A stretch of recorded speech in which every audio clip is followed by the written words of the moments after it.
अकोला येथील नवीन बसस्टँड जवळील अंडरपासच्या पाण्यात एका अज्ञात व्यक्तीचा मृतदेह आढळल्याने खळबळ उडाली आहे। काही स्थानिक नागरिकांनी हा मृतदेह सकाळच्या सुमारास पाण्यावर तरंगताना दिसून येताच त्यांनी पोलिसांना सूचित केले।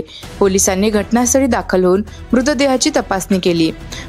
प्रारंभिक माहितीवरून हा मृत्यू कितीही संदिग्ध वाटत असला तरी तो आकस्मिक आहे का, आत्महत्या आहे का किंवा घातपात आहे का याबाबत अधिक तपास सुरू आहे। या घटनेमुळे स्थानिक नागरिकांमध्ये भीती आणि चिंता वाढली असून पोलीस अधिक तपास करीत आहेत। मृतदेह आढळल्याची माहिती समोर येताच कार्यतत्पर पोलीस कर्मचारी सोपान डाबेराव यांनी स्वतः पाण्यात उडी घेत मृतदेह बाहेर काढून आपल्या कर्तव्याचा परिचय दिला।